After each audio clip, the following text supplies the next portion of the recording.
Welcome back ناظرین. جل صاحب, بات یہ جو ابھی آپ نے گفتگو سنی, تو as a former D G I S I آپ بھی تو دیکھ رہے ہوں گے جو جنرل مشرف کے دور میں ہو رہا تھا, تو کیا وہ انیویٹیبل تھا جس نوعیت کی ریلیشن شپ بن رہی تھی, جس طرح کے انسٹیٹیوشن سے بالکل نکل کے آپ کے ساتھ فارن سیکرٹری صاحب فارمر بیٹھے ہیں, وہ فرما رہے ہیں ان کو کچھ معلوم ہی نہیں تھا کہ کیا ہو رہا ہے, کوئی گفتگو نہیں ہو رہی تھی, کوئی بات نہیں ہو رہی تھی. Is this how institutions are run? ذاتیات سے ذرا ہٹ کر اگر ہم بات کریں گے تو ذرا بڑی جو تصویر ہے وہ صاف ہو جائے گی. آپ نے پہلے کی بات کی جس زمانے میں سوویٹ سے, ایاز صاحب نے اس کتاب کی بات کی. بیڈن صاحب ملتے ہوں گے, کتاب میں انہوں نے کتنا ایگزیجریٹ کیا میں نہیں کہہ سکتا ہوں. ایک خاص اس وقت کوآپریشن تھی افغانستان میں جب سوویٹس تھے, لیکن انٹیلیجنس ایجنسیز اپنی انفارمیشن شیئر نہیں کیا کرتی, اپنے ملک میں اپنے ساتھیوں سے بھی نہیں کرتی, ایلائز کے ساتھ بھی نہیں کرتی ہیں. یہ ان کا ایک پرانا کلچر ہے. صرف کہیں آپ کو مجبوری کے تحت ایک ایسا کوئی ایجنڈا مل جائے جہاں پر ایک آدمی کو ڈھونڈ رہے ہیں جہاں ہم دونوں کا انٹرسٹ ہے تو ہو سکتا ہے ہم شیئر کریں, وہاں پر بھی مجھے مشکل نظر آتا ہے. اس وقت کی کوآپریشن اس لیے کامیاب ہوئی کہ ہمارا کام علیحدہ تھا اور ان کا کام علیحدہ تھا. اپنے طور پر وہ بھی کوئی کام کر رہے ہوں گے, لیکن ان کا کام اکوپمنٹ دینا, فلانا کام کرنا, یہ کنڈکٹ جو تھا وہ یہاں پر ہوتا تھا. اور چونکہ جہاں تک ہو سکے آپریشنلی لوگوں نے ایک دوسرے کی فیلڈ میں مداخلت نہیں کی, اس لیے کامیاب ہوا. نظر ضرور رکھتے تھے, دیکھتے ضرور تھے, شک ہمیشہ رہا, جو کہ بالکل صحیح ہے جو میں نے بتایا کہ ان میں شک اس لیے بھی ہوگا کیونکہ آپ کے ہمارے مفادات مختلف ہوتے ہیں, ان کی مختلف ہیں. اسی چیز کو ابھی آج کل کی صورت لے آئیے. ٹرمز آف انگیجمنٹ, انٹیلیجنس کی ٹرمز آف انگیجمنٹ کوئی خاص نہیں ہوتی ہوں گی, اور خاص طور پر جب پتہ ہو, میں اسی لیے کہتا ہوں ذاتیات میں نہیں جا سکتا ہوں, کہ ہماری دلچسپیاں ہیں, ہمارے انٹرسٹ ہے افغانستان میں وہ مختلف ہیں, ان کے یہاں پر ریجن میں اور ہیں. اچھا ایاز, یہ جن سے بڑی ایک سیکنڈ ابھی آپ دیکھیے, ختم اس کو دیکھیے تاکہ پتہ لگے کہ انٹیلیجنس ایجنسیز کا کوآپریشن کیسے ہوتا ہے. اور جب ہے مختلف, اسی لیے آپ نے دیکھا ہوگا دونوں طرف سے, وہ ہمیں کہتے ہیں آپ نہیں کرتے, ہم کہتے ہیں کہ تم فلانا کام کرتے ہو, تم نے یہ دوسرا گروپ ہے اس کو روکا کیوں نہیں, ہدایت اس کو بیت اللہ مسعود کا وغیرہ وغیرہ. یہ اسی لیے لگتا ہے کیونکہ مقاصد ایک نہیں ہے. جہاں تک ان ہمارے یہاں کے لوگوں کا اگر آپ نے اسپیس دی زیادہ تو زیادہ خرابی ہوئی ہوگی, لیکن ایک پھر بھی یاد رکھیے کہ جب بھی پروٹیسٹ ہوا یہاں پر پچھلے 2-3 سال میں کہ یہ ایکسیس بہت زیادہ ہو گئی ہے, یہ آپ نے بہت زیادہ علاقوں کو یہاں آ کے بیٹھ گئے ہیں, مکان انہوں نے بہت زیادہ لے لیے ہیں, تو یہ انٹیلیجنس ایجنسیز کرتی رہی ہیں نا. فیصلہ حکومت نے اگر نہیں کیا, اور اس میں بعض دفعہ ویزوں کی جو سی تھی سختی, اس کے اوپر بھی انہوں نے پھر دوبارہ نرمی دکھا دی, کمزوری دکھا دی, تو اس کا سارا قصور جو ہے ایجنسیز پر نہیں جائے گا. نہیں, قصور کی بات نہیں. ایاز سمجھنے کی یہ کوشش کر رہے ہیں ہم یہاں کہ یہ جو اب مسئلہ کھڑا ہوا ہے اس کا ایک there is a background to it also. اگر آپ واپس جائیں افغانستان کے دور کو دیکھیں اور پوسٹ 9/11, تو کچھ لوگ یہ کہتے ہیں کہ افغانستان میں ایک حد تک اسٹریٹجک کنورجنس تھی. جو جنرل صاحب کہہ رہے ہیں کہ چھپائی باتیں دونوں ایجنسیز ہیں, it's in the nature of the business, لیکن کسی حد تک ایک کوآپریٹو ریلیشن شپ تھی. آئی ایس آئی کے بغیر مجاہدین کو ملتے نہیں تھے امریکنز, یہ تو ایک پہلے کی بات ہو رہی ہے, میں 80 کی بات کر رہے ہیں. اس وقت بھی یہ کوآپریشن ضرور اتنی یہاں تک ضرور تھی, لیکن ان کو ہمیشہ شک رہتا تھا کہ ہم کسی خاص گروپ کو سپورٹ کریں, اور ہمارا یہ ہوتا تھا ہمیشہ کہ آپ نے ہمارے ساتھ تو جو کوآپریشن کی, لیکن ہمیں معلوم ہے کہ اس کے علاوہ بھی دوسرے لوگوں کو پہنچتے, لیکن کچھ فنڈامنٹل اسٹریٹجک ایک کنورجنس تھی. اب فرق لگتا ہے. دیکھیں نا, اس میں جو ایک نوعیت بدل گئی ہے, جو ایک نئی کمپلیکیشن آئی ہے, وہاں پہ جو جنگ جاری تھی وہ افغانستان میں تھی. ہماری اگریمنٹ تھی وہ دیتے تھے. آئی ایس آئی نے جنرل اختر عبد الرحمان اور جنرل ضیاء الحق کے تحت یہ کہا تھا کہ بھائی ہم مجاہدین سے ڈیل ہم کیا کریں, بالکل, اور ہم نے یہ اپنی بڑی وہ ایک وکٹری اور بہادری سمجھی, دیکھیں جی ہم ڈیل کرتے ہیں. اس میں کیا کچھ ہوتا تھا, کہاں آرمز جاتے تھے, وہ اور بات ہے, لیکن اس لحاظ سے وہ تھوڑا سمپلر افیئر تھا. یہ جو موجودہ جو جنگ ہے اس کے 2 پہلو ہیں, ایک افغانستان ہے اور ایک پاکستان ہے. پاکستان ایک بیٹل فیلڈ بن چکا ہے, اور جو ہم نے سیڈز جو ہم نے بوئے تھے تب, وہ اب بڑے ہو گئے ہیں, اور ایسے بڑے ہوئے ہیں کہ ہمارے کنٹرول میں ہی نہیں وہ رہے. کون کون سی لشکریں نہیں تب پیدا ہوئیں, کون کون سی اور جو آرگنائزیشنز ہیں نہیں ہوئیں وہ اب کسی کے کنٹرول میں نہیں ہیں. کئیوں کا اب بھی جو ہے امریکنز جو کہتے ہیں کچھ الزام بھی لگاتے ہیں ہمارے اوپر کہ آپ نے اب بھی کئیوں کے ساتھ سخت پالیسی رکھی ہے, کئیوں کو آپ اسٹریٹجک ایسیٹس آپ رکھتے ہیں, نارتھ وزیرستان کا حوالہ دیتے ہیں. یہ جو ہے سچویشن اس پہلی سچویشن سے بہت زیادہ کمپلیکیٹ ہو گئی ہے, اور یہ ہمارے لیے ایک اندرونی جو سب سے بڑا خطرہ ہے وہ اب یہ ہے. یہ خطرہ تو ریاض صاحب 80 کی دہائی میں بھی آپ فورن سروس میں تھے, امپورٹنٹ پوزیشن, تو اس وقت آپ کہیں گے کہ زیادہ کوآپریشن تھی انٹر ایجنسی پاکستان کے اندر آن دیز ایشوز؟ نہیں, دیکھیے ہمیشہ سے ان ایشوز کے اوپر خاص کر کے افغانستان پہ ISI was always the lead institution, اور ہمیں یعنی اطلاع ہوتی تھی کہ کیا ہو رہا ہے. اب آپ 80 کی دہائی کی بات کر رہے ہیں. مگر مقصد ہے کہ پاکستان فارن منسٹری کا ایسا رول نہیں تھا. ہمارا صرف یہ ہوتا تھا کہ انالیسس بنا کے بھیج دینے کہ جی یہ حالات ہیں اس وقت تو یہ ہوگا, یہ حالات ہیں تو یہ ہوگا, یہ ہمارے آپشنز ہیں, یہ ہماری لیمیٹیشنز ہیں. اس قسم کی بات ہم کر سکتے تھے جہاں تک فارن پالیسی کے مسئلے ہوتے تھے. But these are purely intelligence games جو کہ جس میں فارن آفس انوالو نہیں ہوتا. میں آپ کو صحیح بتا رہا ہوں کہ Foreign Office is not involved. We know what's happening. I mean, they do keep us informed up to a point, but not entirely. This is quite clear. دیکھیے ایک چیز میں اور کہنا چاہ رہا ہوں, وہ یہ ہے کہ اس میں ایک فارمل ریلیشن شپ ہوتا ہے between agencies, between ISI and say CIA, and then there is of course what the Americans do on their own. جیسے اب ایاز کہہ رہے ہیں کہ اب واقعی یہ صحیح بات ہے کہ Pakistan not only a front line but is now the battlefield. Pakistan is the battle field today. اب اگر ان کی رسپانسبلٹیز CIA نے اتنی ایروگیٹ کر لی ہیں کہ نہ صرف انہوں نے افغانستان کے اوپر نظر رکھنی پر انہوں نے پاکستان پہ بھی نظر رکھنی ہے, ہمارے ایکسٹریمسٹ گروپس کے اوپر, میرا خیال ہے یہاں پہ دے آر ٹرانسینڈنگ باؤنڈریز, کیونکہ یہ کام ہمارا ہے. اگر ہم نے ان ایکسٹریمسٹ گروپس کو کنٹرول کرنا ہے تو وہ ہم نے کرنا ہے.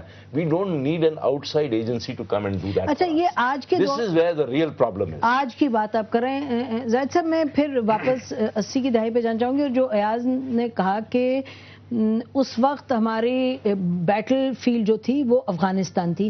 اگر ہم یہ کہیں کہ اس وقت بیٹل فیلڈ افغانستان بھلے سے تھی, لیکن پاکستان کی ریاست کو کمزور اس وقت اسی بیٹل فیلڈ میں لڑنے کی وجہ سے کیا, اور اس وقت جو ٹریننگ ہوئی, جو لوگ یہاں پنپنے پائے, وہ بھی افغانستان کی وجہ سے تھے, لیکن پاکستان پہ بھی اس کا اثر 80 کی دہائی میں ہوا. کسی نے اس وقت سوچا تھا اس کے بارے میں؟ آپ مجھے 2 منٹ اگر اجازت دیں تو ہم اس کو آپ کو کلیریفائی کر دیں, کیونکہ آپ یہ اتنی بڑی مسکنسیپشن ہے, پروپیگنڈا ڈس انفارمیشن ہے کہ جس کی وجہ سے کریکٹ انالیسس نہیں ہو پاتا کہ پرابلم ہمیں ہے کیا. 80 کی دہائی میں ہم نے 6 مجاہدین گروپس تیار کیا. I was part of the resistance. ہم یہ کتابیں پڑھ کے نہیں بات کر رہے ہیں. 6 سال ہم نے سوویت یونین کے خلاف انہی جہادی گروپس کے ساتھ کام کیا. کون سے گروپ کے ساتھ تھے؟ آئی واز ود 6 مجاہدین پارٹی حکمت یار. 6 کے ساتھ کیونکہ ہم پاکستانی تھے تو we could move around between the groups. ہمیں پرابلم نہیں تھی. استاد سیاف کے ساتھ بھی, ربانی کے ساتھ بھی, حکمت یار کے ساتھ بھی. And I was part of the resistance. لہٰذا ہم یہ سنی سنائی بات نہیں کر رہے ہیں. 6 سال ہم نے جو ریزسٹنس میں افغانستان میں پارٹیسپیٹ کیا, اس وقت جتنی مجاہدین پارٹیز ہم نے بنائی ہیں وہ تمام کی تمام آج بھی پرو پاکستان ہیں. آج کے دور میں یہ ساری, آج حکمت یار بھی, حقانی بھی اور ملا عمر بھی, they are fighting the Americans, they are not fighting Pakistan. بھائی اس زمانے میں ہم بھی ملتے تھے, وہ تو اسی وقت. آپ مجھے ایک اجازت مجھے مکمل کر لینے دیجیے. یہ بات کہنا کہ ہم نے جو 80 کی دہائی میں جو پاکستان میں دہشت گردی ہوتی تھی وہ یا خاد کی طرف سے تھی, جو یا اس وقت الذوالفقار کی طرف سے تھی. الذوالفقار کی دہشت گردی کا کوئی ذکر نہیں کرتا جو پیپلز پارٹی کی ٹیررسٹ آرگنائزیشن تھی. KGB کی طرف سے تھی. افغان مجاہدین پاکستان میں دہشت گردی نہیں کرتے تھے. نہیں, ہم نے یہ نہیں کہا کہ وہ کرتے تھے, ہم کہتے ہیں یہاں جو کرتے تھے نا آج کر رہے ہیں. This needs to be understood. یہ جو پاکستان میں دہشت گردی ہو رہی, پچھلے 9 سال میں ہم نے کوئی 35,000 سے زائد پاکستانی ہمارے شہید ہوئے ہیں, جس میں کوئی 8-10 ہزار سولجرز ہیں, زخمی شہداء ملا کے. یہ جنگ جو پاکستان پر مسلط کی گئی ہے, یہ ہمارے افغان مجاہدین کے تربیت یافتہ 80 کی دہائی کے مجاہدین نے نہیں کی ہے, یہ تحریک طالبان پاکستان نے کی ہے. اس فرق کو سمجھیے. ہمارا جو اختلاف امریکیوں کے ساتھ, CIA کے ساتھ اس وقت چل رہا ہے, جو ISI اور CIA کا اختلاف ہے کہ ISI CIA سے اس بات پر جھگڑ رہی ہے کہ آپ نے 2004 کے بعد یہ دہشت گرد گروہ جو پاکستان میں تیار کر کے بھیجے, جن کے بیسز افغانستان میں, جو انسرجنسی جو پاکستان کے اندر بھیجی جا رہی ہے, اس کا ذمہ دار کون ہے. اور یہ JSOC آپریشنز ہیں. یہ پاکستان اور ان کا اعتراض یہ ہے کہ آپ افغان طالبان کے خلاف کارروائی کیجیے, آپ حقانی کو ماریے, آپ ملا عمر کو ماریے, آپ حکمت یار کو نیوٹرلائز کیجیے. اور ہم یہ کہہ رہے ہیں کہ وہ ہماری جنگ نہیں ہے. افغانستان کے اندر آپ ہم سے پوچھ کے نہیں آئے ہیں, افغانستان کے اندر آپ اپنی مرضی سے آئے ہیں, آپ سنبھالیں. سارا کا سارا مسئلہ ادھر سے ہی شروع ہوتا ہے ایاز. دیکھیے بات سنیے, یہ آپ ایسی بحثوں میں پڑ جائیں, اس کا نہ شروعات تو ہے, اس کا اختتام کہیں نہیں ہے. بالکل نہیں. جب آپ آگ کے ساتھ کھیلیں گے تو آپ کی انگلیاں جو ہیں جل جائیں گی. اپنے مسائل ہم سے حل ہو نہیں رہے. پاکستان کی صورت کیا ہو گئی ہے, کیا شکل اس کی بگڑ گئی ہے, یہ کون سا ہم نے بیڑا اٹھایا ہوا ہے. کبھی ہم وہاں بھیج رہے ہیں, کبھی ہم یہاں بھیج رہے ہیں, پھر ہم کہہ رہے ہیں کہ یہ جو ہیں یہ ٹھیک ہیں, یہ ایسے کرنے والے نہیں ہیں, وہ جو ہیں وہ غلط ہیں. ان ساری چیزوں نے پچھلے 30 سال میں اس ملک کا ستیہ ناش کر دیا ہے. ہمیں اپنے ملک پہ کنسنٹریٹ کرنا چاہیے. ہمیں یہ جو ٹھیکہ ہے افغانستان کو آزاد کرانے کا, افغانستان کو سپورٹ کرنے کا, مخالفت کرنے کا, ہمیں یہ اس سے باہر نکلنا چاہیے. یہ ہم 79-80 میں ہم نے وہ جو غلطیاں کی تھیں, جو فیصلے ریاست نے کیے تھے, تب بھی ایک شخص نے جس کو اپنی سیاسی لیجٹمیسی کا پرابلم تھا, اس نے بھی ایسے معاہدے کیے. ڈیٹیلز میں فرق ہوگا. پھر ایک ملٹری رول آتا ہے, ایک اور عامر جو ہے اس کو اپنی لیجٹمیسی کا پرابلم ہوتا ہے. جب موقع کھلتا ہے تو وہی جو ہے مسکراہٹیں وہی جو ہیں وہ کر کے, اور آپ ایسی اجازت دے رہے ہیں. امریکہ کے ساتھ تب چیز اور تھی, تب اسلام کے نعرے وہ بھی لگاتے تھے. تب 80 کے دہائی میں مجاہدین کو ریگن بھی کہتے تھے واٹ فائن فیلوز, کتنے اچھے. بلایا بھی تھا ان کو, وہاں پہ انہوں نے حقانی وغیرہ کو وہاں وائٹ ہاؤس میں بلایا تھا.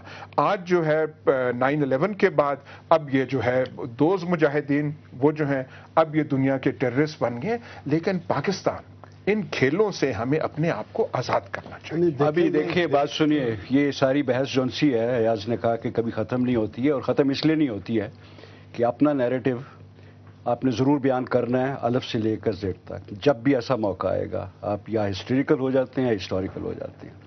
کبھی کسی نے فیصلہ اس وقت ایسے موقع پر جن لوگوں کو کرنا تھا کہ سوویت یونین آ کے افغانستان میں بیٹھ گئی ہے, کیا وہ بیٹھے رہیں اور یہ سوچتے رہیں کہ ابھی کیسے ہوگا اور اس کے بعد 20 سال بعد کیا ہوگا, 30 سال بعد کیا ہوگا.